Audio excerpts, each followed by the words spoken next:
Assalamualaikum warahmatullahi wabarakatuh. Teman-teman sekalian, apa kabar?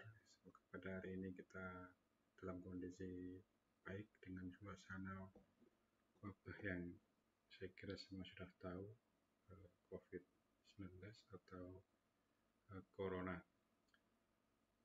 Pada mata kuliah konsep perawatan dasar 2, kebetulan saya yang diberi tugas untuk mengampu sampai dengan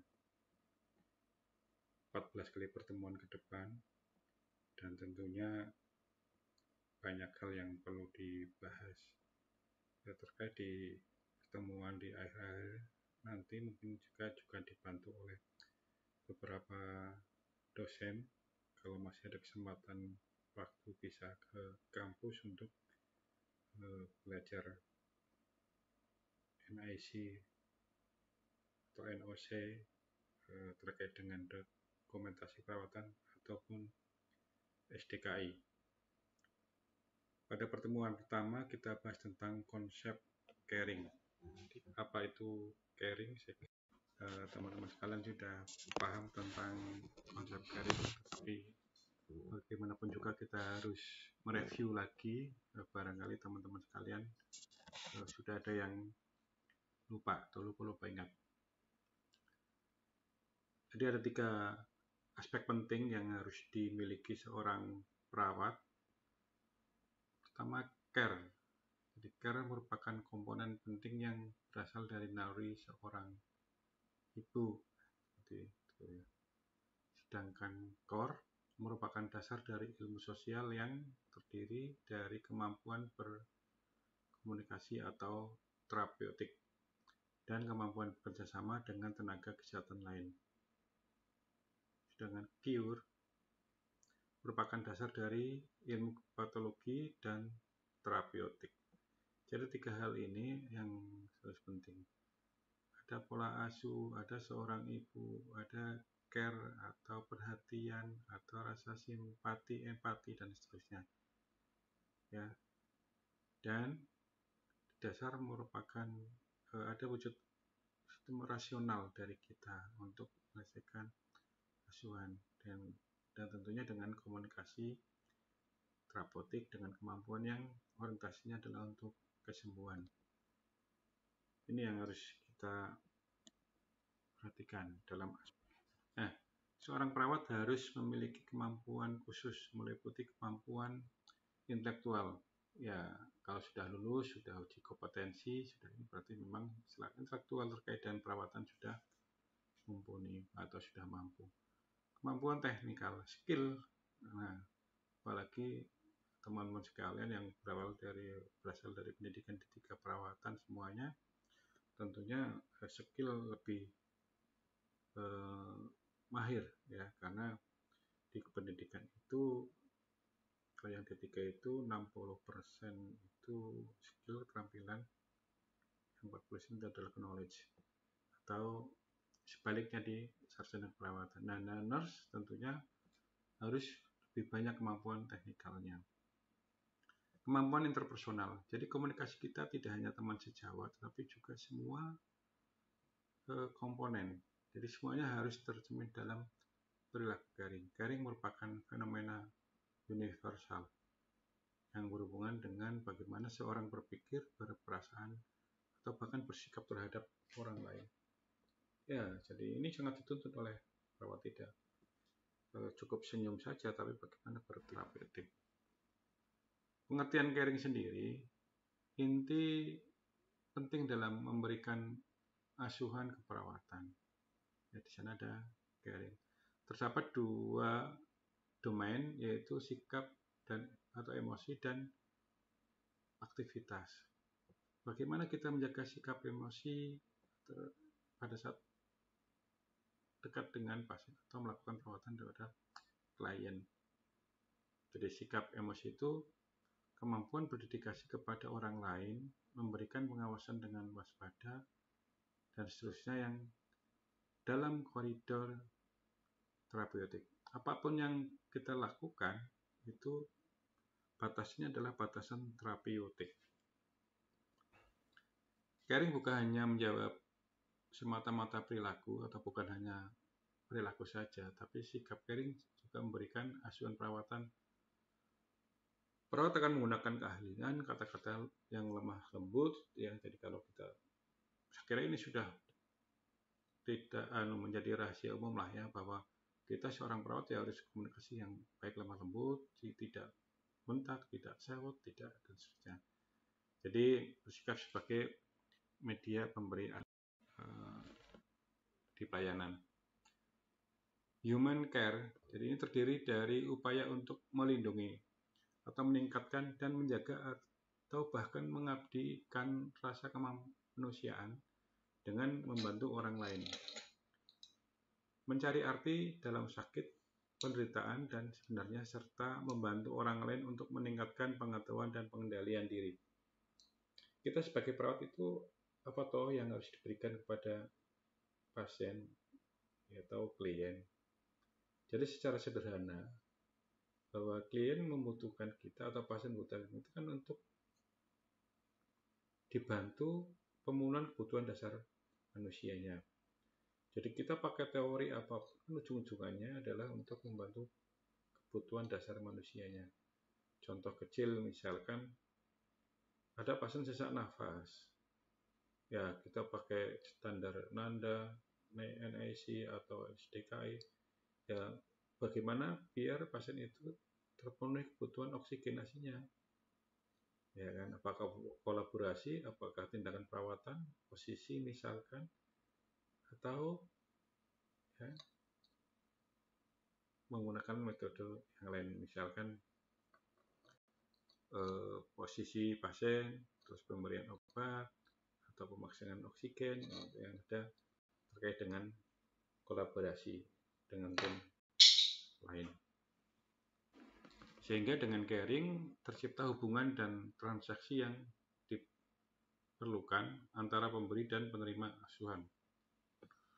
Untuk meningkatkan pelindungan dan pasien sebagai manusia, pada akhirnya akan mempengaruhi kesanggupan pasien untuk sembuh. Ya, caring dalam asuhan perawatan merupakan bagian dari bentuk kinerja perawat dalam merawat pasien. Jadi perilaku caring itu sebagai jaminan apakah seorang perawat itu bermutu atau perbedaan caring dan curing. Jadi kalau caring itu inti dari keperawatan bagaimana memanusiakan manusia. Sedangkan cure, upaya kesehatan dari berbagai dokter dalam prakteknya untuk mengobati pasien. Tugas primer dokter. Ya. Curing merupakan bagian dari caring, pengobatan sebagai tindakan kolaborasi bagi perawat. Muncul diagnosa medis, kalau di caring diagnosa perawatan. Intervensi perawatan yang lebih bersifat biopsikokultural. Kalau yang curing lebih menekankan pada tindakan pengobatan dengan obat di pembedahan, lebih ke arah aspek fisik. Jadi itu bedanya antara perawat dan atau caring dan curing, perawat dan kedokteran. Sedangkan caring mempunyai tujuan membantu pelaksanaan rencana pengobatan atau terapi, membantu pasien klien beradaptasi dengan masalah kesehatan mandiri, memenuhi kebutuhan dasar, mencegah penyakit, meningkatkan kesehatan, dan meningkatkan fungsi dari tubuh pasien. Ya, jadi kalau yang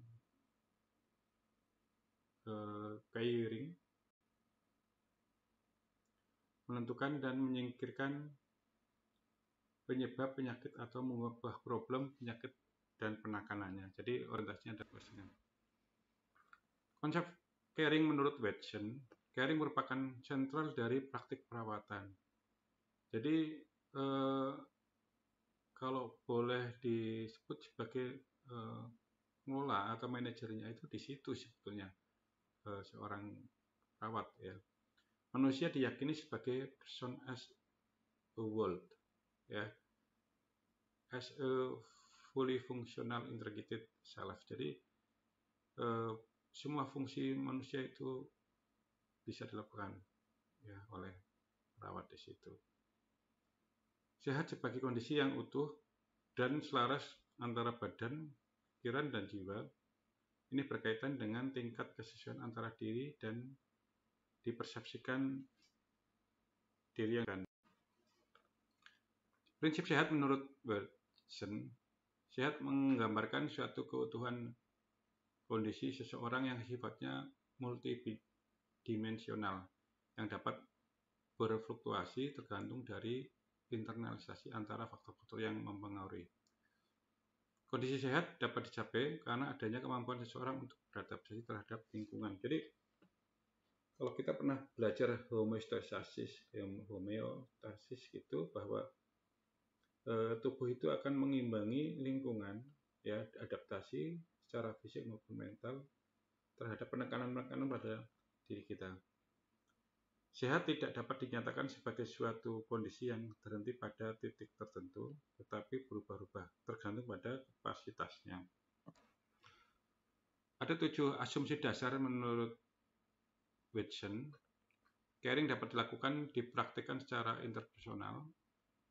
Caring meliputi faktor-faktor yang kuratif yang dihasilkan dari kepuasan terhadap pemenuhan kebutuhan dasar manusia. Yang ketiga, caring efektif akan meningkatkan status kesehatan dan perkembangan individu dan keluarga. Jadi dapat dilihat. Jadi kalau caring itu bisa efektif sebenarnya kalau kita meningkatkan status hubungan keluarga. Respon caring adalah menerima seseorang tidak hanya sebagai seseorang yang berdasarkan saat, tetapi juga di masa depannya. Caring environment, jadi menyediakan perkembangan potensi yang memberikan keluasan memiliki keinginan yang terbaik bagi seorang dalam waktu yang telah ditentukan. Jadi lingkungan seperti apa, pengembangan seperti apa. Caring bersifat ergogenik daripada sekedar caring atau curing. Praktek caring mengintegrasikan pengetahuan biopsikososial dan perilaku manusia untuk meningkatkan kesehatan. Jadi caring merupakan inti dari keperawatan. Dimensi caring, jadi dia ada 2, apakah itu maintaining, jadi hanya perawatan, tujuannya dulu menginginkan orang dalam batas-batas kehidupan, atau knowing, jadi berjuang untuk memahami peristiwa seperti yang memiliki makna dalam kehidupan. Apakah hanya untuk mempertahankan atau merawat yang sudah ada atau mengembangkan jiwa yang ada. Being with, jadi adalah seorang emosional hadir untuk yang lain dengan menyampaikan ketersediaannya berkelanjutan. Doing for adalah melakukan untuk yang lain, apa yang dia akan lakukan untuk diri sendiri, jika mungkin melakukan untuk yang lain. Jadi ini memberikan perawatan yang nyaman. Enabling, memfasilitasi bagian yang lain melalui transisi kehidupan dan peristiwa asing dengan memberikan informasi atau menjelaskan dukungan dengan fokus pada masalah yang relevan. Jadi bisa menghasilkan alternatif sehingga meningkatkan penyembuhan atau pribadi klien.